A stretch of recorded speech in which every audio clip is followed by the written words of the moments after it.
إن الحمد لله نحمده ونستعينه ونستغفره ونعوذ بالله من شرور أنفسنا ومن سيئات أعمالنا من يهده الله فلا مضل له ومن يضلل فلا هادي له وأشهد أن لا إله إلا الله وحده لا شريك له وأشهد أن محمدا عبده ورسوله أما بعد أوصيكم ونفسي بتقوى الله عز وجل فقد أمرنا الله بذلك في القرآن المجيد بعد أعوذ بالله من الشيطان الرجيم بسم الله الرحمن الرحيم يا أيها الذين آمنوا اتقوا الله حق تقاته ولا تموتن إلا وأنتم مسلمون.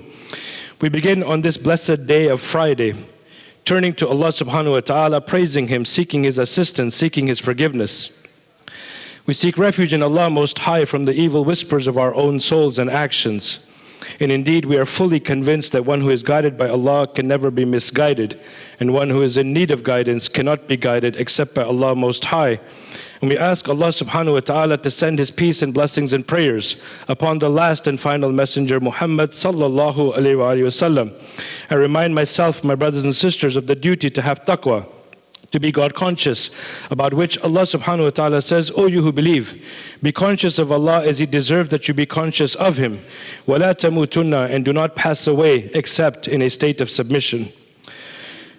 We are living at a time when news is delivered to us literally in seconds, that something may happen in one place thousands and thousands of miles away, and we are told about it. We see images about it, we see analysis about it, and oftentimes these trials and tribulations, repeated again and again and again, start to desensitize us as to death and difficulty and trials and tribulations. Much is wrong with the world, we understand that, but as Muslims we first understand that so much is right with the world. We are sitting here, I'm standing before you, because this morning Allah subhanahu wa ta'ala gave us one more chance to wake up breathing and to go about the rest of the day. Just as we are standing around the US only, not even around the world, on a Friday, others have been called back to Allah in the month of Rajab, then Shaban, and then Ramadan. And then we will say, we used to see them in iftar, in taraweeh, in qiyam. We saw them last Ramadan. We will not see them this Ramadan. But so much is right with the world.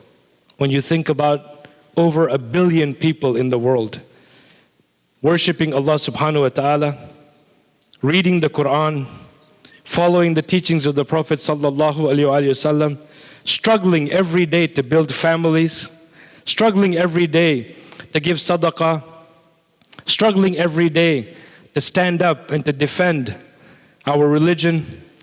And indeed, there is so much right with the world when you think about the fact that perhaps today in a masjid in America, at least one person decided they were ready to say the shahada and to become a Muslim. So much is right with the world. But we also know that there is real pain at the individual level. People who are suffering from mental health issues, from the impact of poverty and hunger. Families struggling from strain of the marriage, of relationships between wives and husbands and children and parents. We also understand that at the community level, communities are falling apart. Societies are facing difficulties, and nations are experiencing death and destruction. Of course, all of this is by the will of Allah subhanahu wa ta'ala, but indeed there are human actors, governments behind some of those, and indeed that doesn't escape us. Closer to home, the elections causing stress in people. What's going to happen if so-and-so comes? People starting to stop to talk to each other. You support that person, I support this person. At the end of the day, what will change in your life? You should vote, but what will really change in your life if you lose that brother, that sister from the community, the relationships in families because of an election? Because of an election. Trials and tribulations will repeat. They are part of the sunnah of Allah subhanahu wa ta'ala. But indeed, in our tradition, the beauty is that we are not a people left without guidance. That we are not a people fumbling through the dark, waiting for the next best theory to come around to tell us how to live our life. We are not a people lost. We are a people who have been given guidance by Allah subhanahu wa ta'ala.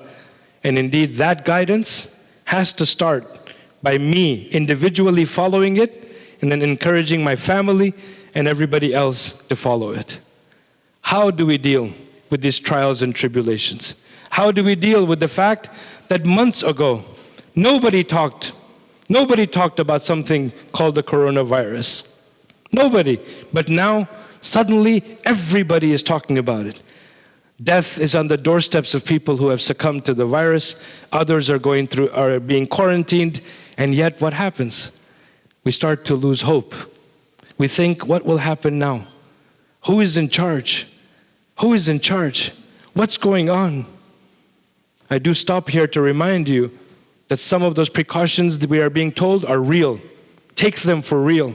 We Muslims are clean because we make wudu 5 times a day minimally.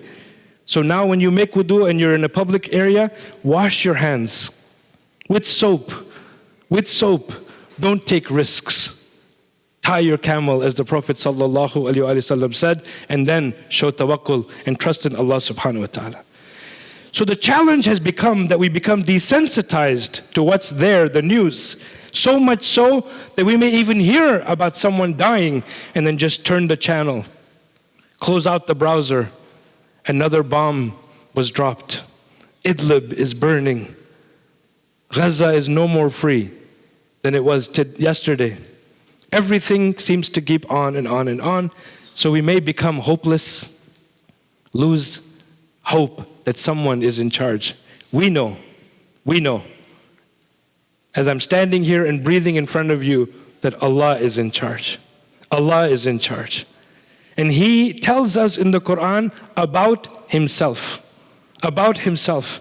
We are now in the spring season, let's just say, about to be in the spring season. But in the fall, in the autumn, when leaves fall and our children complain, why do I have to rake all of these leaves? Thousands of leaves fall from one tree or 2 trees in 1 yard.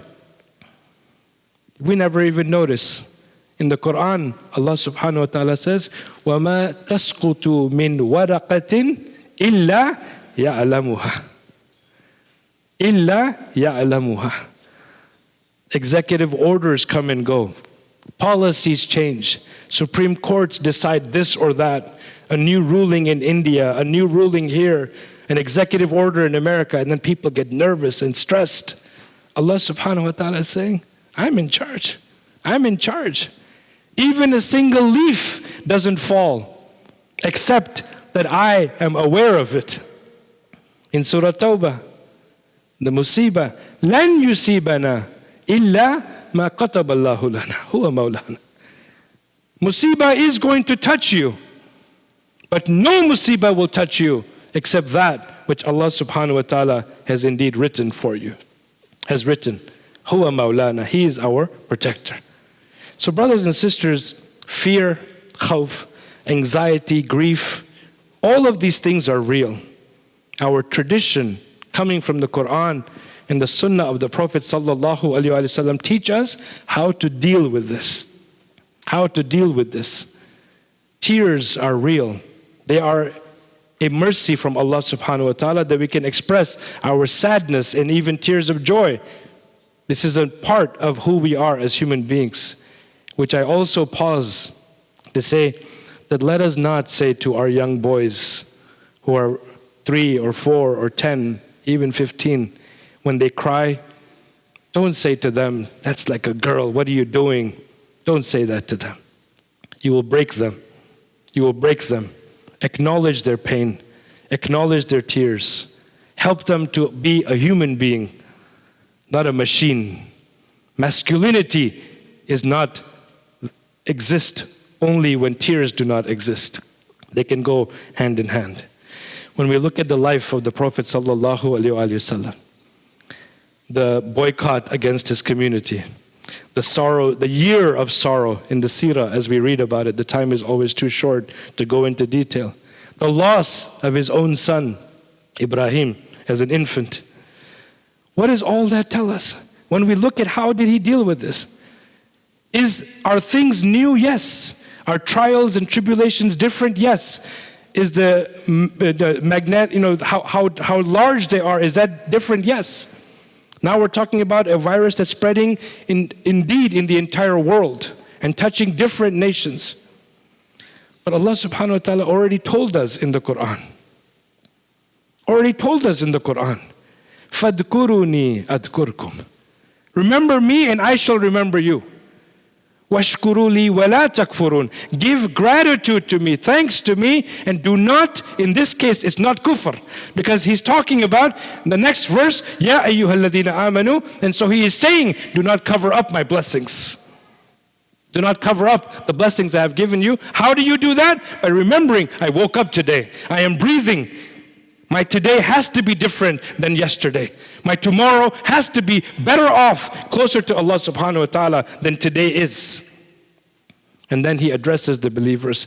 Ya ayyuhal ladhina amanu asta'inu bis-sabri was-salah. Inna Allaha ma'as sabirin.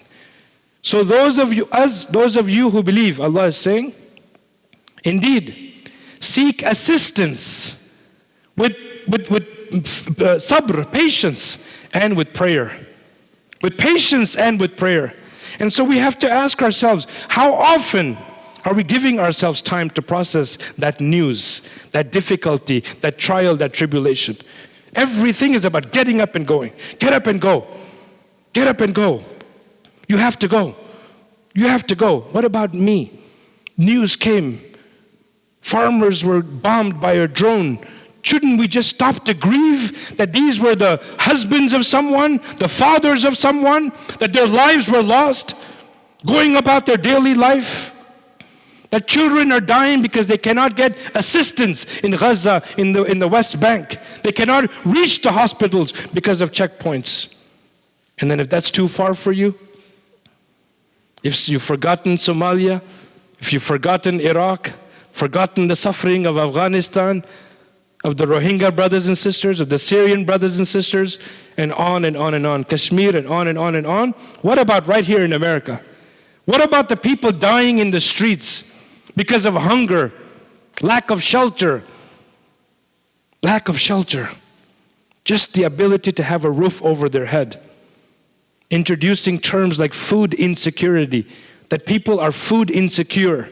They're unable to have a single meal in a few days. Let alone a few meals in the entire day.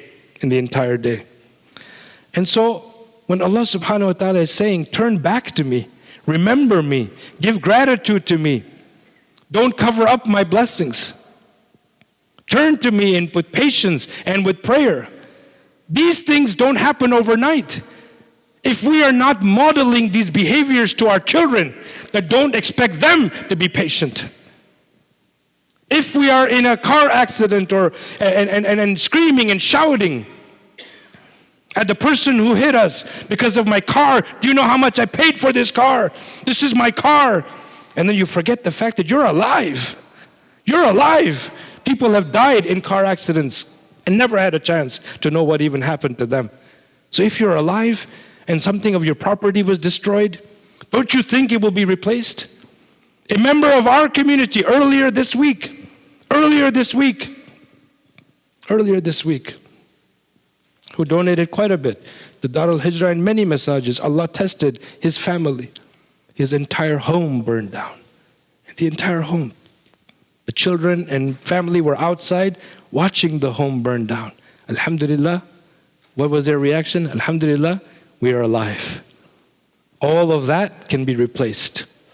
We cannot be replaced.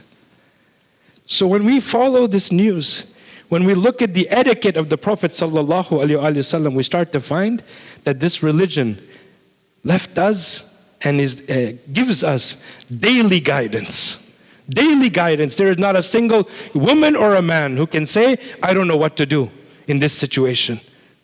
You know exactly what to do. if you take time to learn what the religion tells us and how to follow it. We'll talk a little bit about that in the second part, inshallah. أقول قولي هذا أستغفر الله لي ولكم فاستغفروا إنه غفور رحيم. لا إله إلا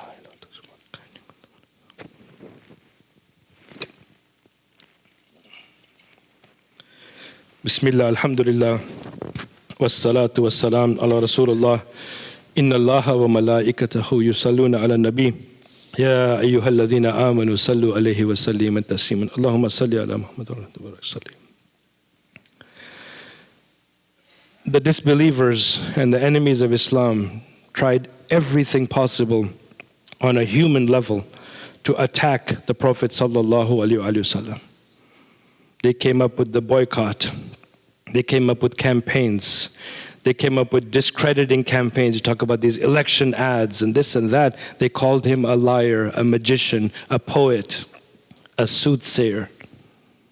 And indeed, at the moment when he was most vulnerable, when his beloved infant son Ibrahim, breathed his last, and this Messenger of Allah sallallahu alaihi wasallam had to bury with his own hands, his son Ibrahim. The companions saw in him something and they wanted to know what that was. His eyes shed tears. And they said to him, Ya Rasulullah, what is that? Because in their minds they're thinking, if we are supposed to trust in Allah, have patience, take all the news as it comes, shouldn't we deny ourselves of any emotion? Because that may be questioning the will of Allah subhanahu wa ta'ala. And indeed, in a short way, He gave them guidance, gave me guidance, gave you guidance to deal with any difficulty. He said, the eyes shed tears. The eyes shed tears, and the heart does grieve. The heart does grieve. But the tongue never says anything displeasing to Allah subhanahu wa ta'ala. The eyes shed tears, the heart grieves, but the tongue never says anything displeasing to Allah subhanahu wa ta'ala. What could be displeasing? It is human to say, why us? Why did Allah take my son? Why did He take my daughter? Why did He take my father or my mother or my sister? If you say, why me? Then you are basically saying it should have been someone else. Would that have made you feel any better? Would that have made you feel better if it was someone else's home that burned? No. Don't say anything displeasing to Allah. Instead, say what is said in the Quran. When there's a musibah, قَالُوا إِنَّ لِلَّهِ وَإِنَّا إِلَيْهِ رَاجِعُونَ. Not reserved for death only. Any difficulty. وَلَنَبْلُوَنَّكُمْ. We will test you with all kinds of things. But your response and my response has to be the same every single time. Every single time. We are from Allah, and to Allah indeed is our return. So how practically do we deal with trials and tribulations? I already mentioned patience, prayer. But sadaqah is the burhan, is the proof. Sadaqah is the burhan, it is the proof. And indeed, in our tradition, subhanallah, we come to know that the Prophet ﷺ was the most generous. And the month of Shaban is coming up, the most generous in Shaban, the most fasting, the most in Shaban, except, of course, in the month of Ramadan. So when trials and tribulations come, don't think you are alone. Allah is with you. Allah is with you. He tells us, even in that medical term where everyone checks for life, the vein, the jugular vein, is there any motion in there? Check for life. And He says, and I am closer to you than even your own jugular vein, your own vein, where the heart beating is coming from, where the pulse is coming from. I am closer to you, He says. But the masjid is why you are not alone. The masjid has to be, because we are not a people, not all of us have extended family that we can turn to in times of difficulty. You are not alone. You are not alone. The masjid is a place that you can turn to. I used to live in this community. I live closer to Adams now. I remember distinctly praying a Fajr prayer where a brother appeared at Fajr who lived farther away, and we said, Ajib, this is strange, you've come all the way.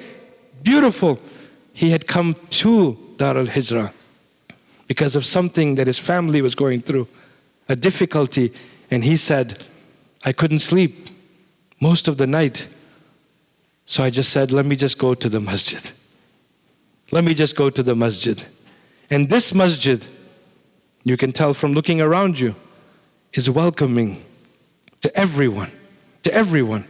Women, men, young, old, different races, different backgrounds, different socioeconomic statuses, different education levels. Even no education level, nobody is questioned. Why? This is the house of Allah. So when we have trials and tribulations, if the instinct is not to show patience, to pray, to give sadaqah, to come to the masjid, the children are watching. The children are watching. The children say, I remember we got the news about such and such dying overseas from our relatives, but nothing changed. I saw my mom and dad cry a little bit, and then we went out to eat. We went to this, we went to that, we entertained ourselves. Everything is about entertainment. What about just stopping to pause, to grieve, and to say, I can't believe I'm going to be without this person in my life. Bilal al-Habashi radiallahu ta'ala anhu was so attached to the Prophet sallallahu alaihi wasallam that after his death, and what was his routine? To give the adhan and the iqamah. To give the adhan and the iqamah, waiting for the curtain to move from the house of the Prophet sallallahu alaihi wasallam so he could give the iqamah. And after the death of the Prophet sallallahu alaihi wasallam, he couldn't do it. He couldn't do it.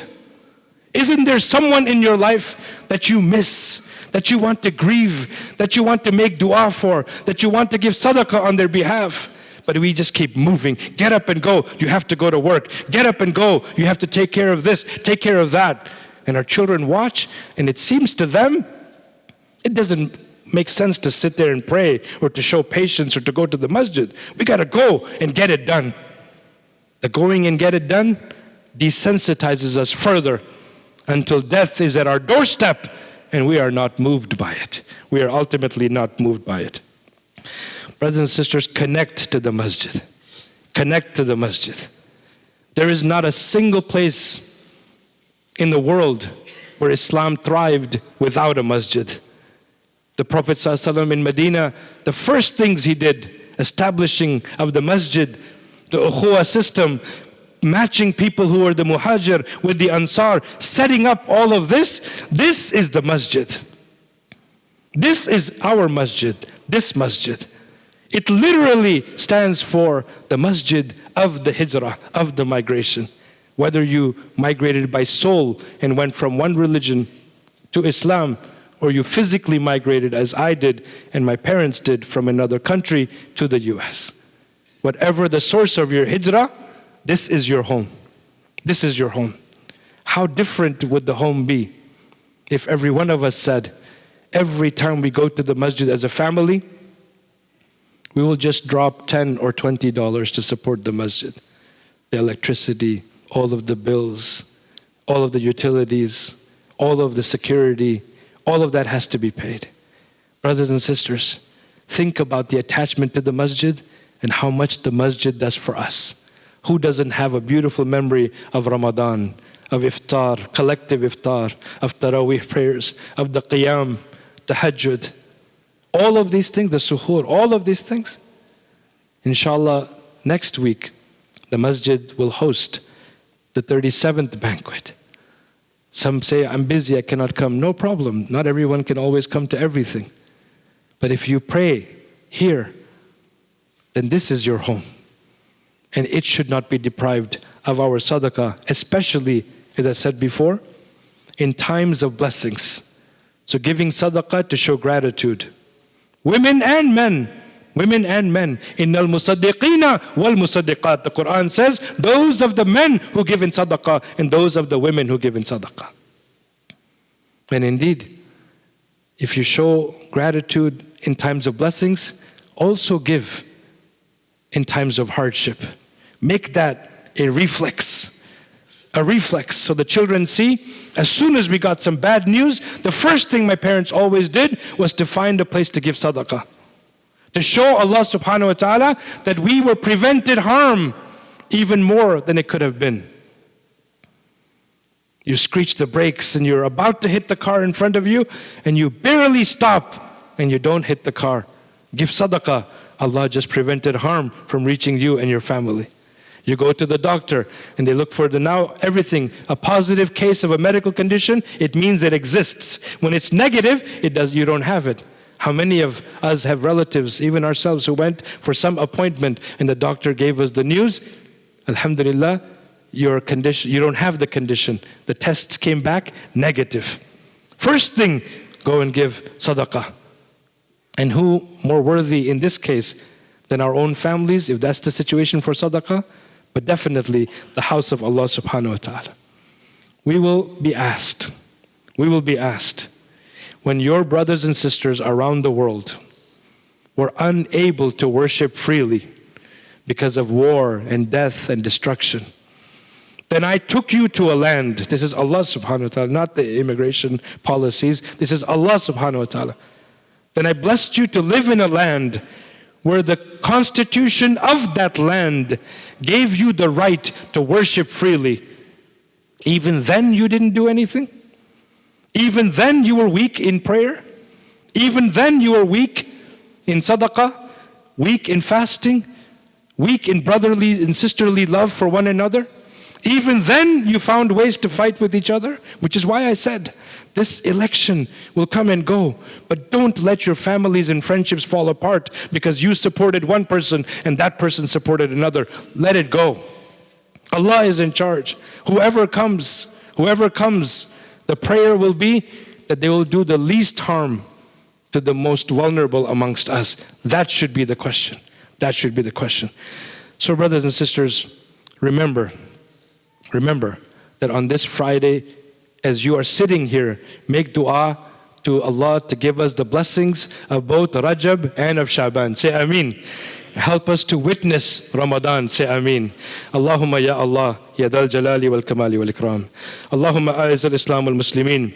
اللهم انصر الإسلام المجاهدين في كل مكان يا عزيز يا جبار يا كريم يا غفار اللهم اغفر لنا ولوالدينا اللهم اغفر لنا صغيرنا وكبيرنا وحينا وميتنا وشاهدنا وغائبنا وذكرنا وانثانا يا رب العالمين اللهم أصلح قلوبنا أصلح آمالنا واستر عيوبنا واغفر ذنوبنا وأحسن ختماتنا يا رب العالمين ربنا هب لنا من أزواجنا وذرياتنا قرة أعين واجعلنا للمتقين إماما ربنا آتنا في الدنيا حسنة وفي الآخرة حسنة وقنا عذاب النار اللهم اشفي مرضانا ومرضى المسلمين اللهم اشفي مرضانا ومرضى المسلمين اللهم اشفي مرضانا ومرضى المسلمين وصلى الله تعالى على خير خلقه محمد وعلى آله أصحابه أجمعين برحمتك يا أرحم الراحمين أقم الصلاة